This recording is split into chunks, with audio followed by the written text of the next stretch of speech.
ஆகாஷ்வாணி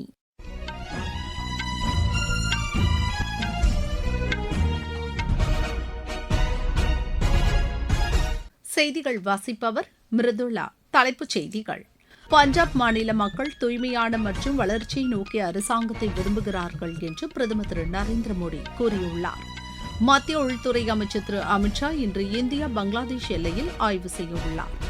நாட்டில் சிவில் விமான போக்குவரத்து துறை முன்னெப்போதும் இல்லாத அளவிற்கு மிகப்பெரிய அளவில் வளர்ச்சியடைந்து வருவதாக அத்துறைக்கான மத்திய அமைச்சர் திரு ராம்மோகன் நாயுடு தெரிவித்துள்ளார்.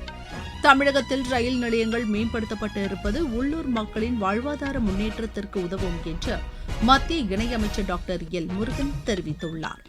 உலகக்கோப்பை கால்பந்து போட்டியின் 3ஆம் இடத்திற்கான ஆட்டத்தில் பிரான்ஸ் இங்கிலாந்தை எதிர்கொள்கிறது. இனி விரிவான செய்திகள். பஞ்சாப் மாநில மக்கள் தூய்மையான மற்றும் வளர்ச்சியை நோக்கிய அரசாங்கத்தை விரும்புகிறார்கள் என்று பிரதமர் திரு நரேந்திர மோடி கூறியுள்ளார்.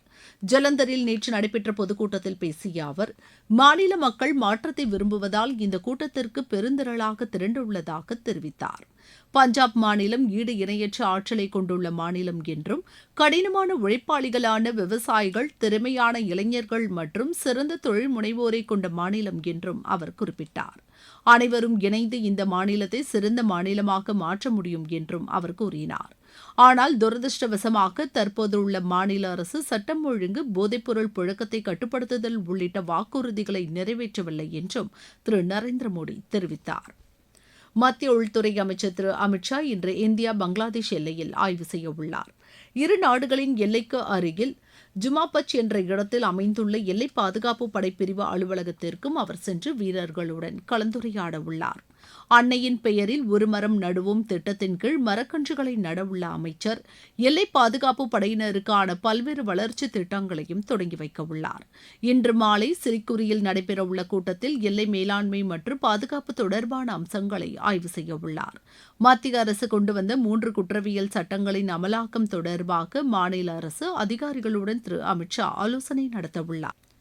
நாட்டில் சிவில் விமான போக்குவரத்து துறை முன்னெப்போதும் இல்லாத அளவிற்கு மிகப்பெரிய அளவில் வளர்ச்சியடைந்து வருவதாக சிவில் விமான போக்குவரத்து துறை அமைச்சர் திரு ராம்மோகன் நாயுடு கூறியுள்ளார்.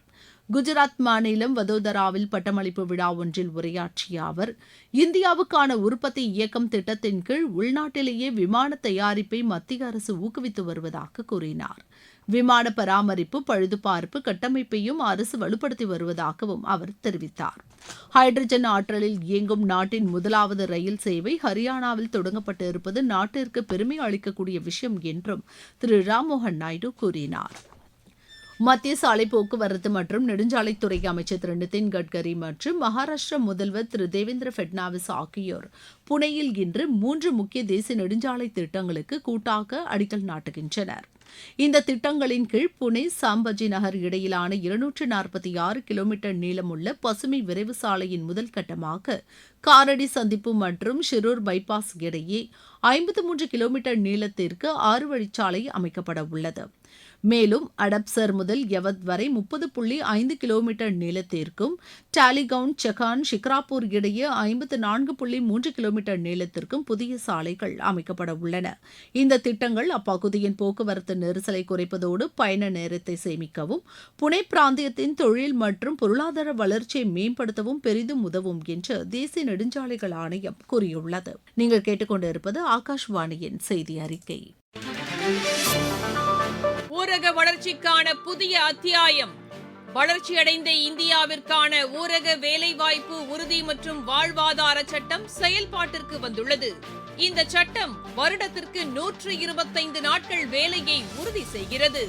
இதில் வாரந்தோறும் ஊதியம் வழங்கப்படுவது கட்டாயமாக்கப்பட்டுள்ளது. நாள்தோறும் குறைந்தபட்சம் 300 ரூபாய் ஊதியத்தை இந்த சட்டம் உறுதி செய்கிறது. பணி முடிந்த 15 நாட்களுக்குள் ஊதியம் வழங்குவதை உறுதி செய்வதற்கான அம்சங்களும் இதில் இடம்பெற்றுள்ளன. ஊதியம் காலதாமதமாக வழங்கப்பட்டால் அதற்கான இழப்பீட்டுத் தொகைக்கும் இதில் வகை செய்யப்பட்டுள்ளது. வளர்ச்சியடைந்த இந்தியாவிற்கான பயணத்தில் மோடி அரசு தொடரும் சீர்திருத்த நடவடிக்கைகள். அம்ரித் பாரத் திட்டத்தின் கீழ் தமிழகத்தில் குன்னூர், சின்னசேலம், சென்னை பூங்கா ரயில் நிலையங்கள் மேம்படுத்தப்பட்டு இருப்பது மிகுந்த மகிழ்ச்சி அளிப்பதாக தகவல் ஒலிபரப்புத்துறை இணையமைச்சர் டாக்டர் எல் முருகன் கூறியுள்ளார். இதுகுறித்து சமூக வலைதளத்தில் பதிவிட்டுள்ள அவர், பாரம்பரிய கட்டிடக்கலையை பாதுகாத்து உலகத்தரத்திலான பயணிகள் வசதிகளை உருவாக்கும் இந்த மேம்பாடு நீலகிரி மாவட்டத்தில் சுற்றுலா வளர்ச்சிக்கு பெரிதும் உதவும் என்று கூறியுள்ளார். ரயில் நிலையங்கள் மேம்படுத்தப்பட்டுள்ளதால் சின்னசேலம் மற்றும் சென்னை நகர பகுதிகளில் போக்குவரத்து வசதியும் உள்ளூர் மக்களின் பொருளாதாரமும் வாழ்வாதாரமும் முன்னேற்றமடையும் என்றும் அவர் குறிப்பிட்டுள்ளார். ஹரியானாவில் முதல் ஹைட்ரஜன் ரயில் தொடங்கி வைக்கப்பட்டு இருப்பது நாட்டின் தொழில்நுட்ப திறனுக்கு அடையாளம் மட்டுமல்ல, உலகிற்கே முன்மாதிரி என்றும் டாக்டர் எல் முருகன் தெரிவித்துள்ளார். இந்தியாவின் டிஜிட்டல் திறனை உலகத்தரம் வாய்ந்த உற்பத்தி துறையுடன் இணைப்பதன் மூலம் பல்வேறு நாடுகளுடன் வர்த்தகம் மற்றும் உறவுகளை வலுப்படுத்த முடியும் என்று மத்திய வர்த்தக மற்றும் தொழில்துறை அமைச்சர் திரு பியூஷ் கோயல் தெரிவித்துள்ளார். இந்தியா எஸ்தோனியா வர்த்தக அமைப்பில் நேற்று உரையாற்றிய அவர், இந்தியாவில் வெளிப்படையான போட்டித்தன்மை கொண்ட வணிக சூழலை உருவாக்க சீர்திருத்தங்கள் மேற்கொள்ளப்பட்டு வருவதாக கூறினார். எஸ்தோனியா நிறுவனங்கள் இந்தியாவில் முதலீடு செய்ய முன்வருமாறும் அவர் அழைப்பு விடுத்தார். முன்னதாக நேற்று எஸ்தோனியா வெளியுறவுத்துறை அமைச்சர் திரு மார்கஸ் சாகனாவை திரு பியூஷ் கோயல் சந்தித்து பேசினார். இருவரும் வர்த்தகம், முதலீடு, டிஜிட்டல் தொழில்நுட்பம், சைபர் பாதுகாப்பு உள்ளிட்டவற்றில் இரு நாடுகளுக்கிடையே ஒத்துழைப்பை மேலும் வலுப்படுத்துவது குறித்து விவாதித்தனர். இந்தியா ஐரோப்பிய ஒன்றியம் இடையே தடையற்ற வர்த்தக ஒப்பந்த பேச்சுக்கள் வெற்றிகரமாக நிறைவடைந்ததை அடுத்து புதிய வாய்ப்புகளை உருவாக்குவது குறித்தும் கருத்துக்களை பரிமாறிக்கொண்டனர். பெட்ரோலியம் மற்றும் இயற்கை எரிவாயுத்துறை அமைச்சர் திரு ஹர்தீப் சிங் புரி புதுதில்லியில் உலகளாவிய உயிரி எரிபொருள் கூட்டணியின் முன்னேற்றம் குறித்து ஆய்வு செய்தார். இதுகுறித்து சமூக வலைதளங்களில் கருத்து தெரிவித்துள்ள திரு ஹர்தீப் சிங் புரி, 19 நிறுவன உறுப்பினர்களுடன் தொடங்கப்பட்ட இந்த கூட்டணி தற்போது 34 உறுப்பு நாடுகளையும் 14 சர்வதேச அமைப்புகளையும் கொண்டு வளர்ந்துள்ளதாக தெரிவித்துள்ளார். பல நாடுகளுடன் பேச்சுவார்த்தைகள் நடைபெற்று வருவதாகவும் அவர் குறிப்பிட்டார். ஒரு சிறிய யோசனையாக தொடங்கப்பட்ட இந்த முயற்சி இன்று உலகளாவிய வளர்ந்து வரும் நாடுகளுக்கும் ஒட்டுமொத்த உலகிற்குமான உயிரி எரிபொருள் திட்டங்களை முன்னெடுக்கும் ஒரு முக்கிய சர்வதேச நிறுவனமாக உருவெடுத்துள்ளது என்றும் அவர் கூறினார். பொதுத்துறை எண்ணெய் நிறுவனங்களின் வெளிநாட்டு ஆய்வு மற்றும் உற்பத்தி திட்டங்கள் குறித்தும் திரு ஹர்தீப் சிங் புரி ஆய்வு செய்தார். அமெரிக்கா அடுத்த 2 முதல் 3 நாட்கள் போரை தொடர்ந்தால் ஈரான் முழு அளவிலான தாக்குதலை தொடங்கும் என்று அந்நாட்டின் உயரிய தலைவரின் மூத்த ராணுவ ஆலோசகர் திரு சையத் முஜ்தபா கமேனி எச்சரித்துள்ளார். இதுகுறித்து சமூக வலைதளத்தில் கருத்து தெரிவித்துள்ள அவர், ராஜதந்திரம் மற்றும் பேச்சுவார்த்தைகள் முடிவுக்கு வந்துவிட்டதாக கூறியுள்ளார். அமெரிக்காவுடன் 14 அம்ச புரிந்துணர்வு ஒப்பந்தம் தோல்வியடைந்ததை அடுத்து புதிய வியூகத்தை வகுக்க வேண்டியுள்ளது என்றும் அவர் குறிப்பிட்டுள்ளார். இனி பதிலடி கொடுப்பதோடு ஈரான் திருப்தி அடையாது என்றும் எல்லையை கடந்தும் தாக்குதல் நடத்தும் என்றும் அவர் எச்சரித்துள்ளார். இந்நிலையில் ஈரானின் ராணுவ திறனை சிதைப்பதே தங்களின் நோக்கம் என்று தெரிவித்துள்ள அமெரிக்கா நேற்று தொடர்ந்து 7வது நாளாக ஈரான் மீது தாக்குதல் நடத்தியது. ராணுவ கட்டமைப்புகளை வலுவிழக்கும் வகையில் இந்த தாக்குதல் நடத்தப்பட்டதாக அது கூறியுள்ளது. இமயமலையை ஒட்டியுள்ள மேற்கு வங்கம், சிக்கிம் மாநிலங்களில் நாளை வரை மிக அதிக கனமழை பெய்யக்கூடும் என்று வானிலை ஆய்வு மையம் தெரிவித்துள்ளது. இதனால் அந்த மாநிலங்களில் சிவப்பு எச்சரிக்கை விடுக்கப்பட்டுள்ளது. அருணாச்சல பிரதேசம், அசாம், மேகாலயா, சத்தீஸ்கர் மற்றும் உத்தராகண்ட் ஆகிய மாநிலங்களிலும் நாளை வரை கனமழை முதல் மிக கனமழை பெய்ய வாய்ப்புள்ளது.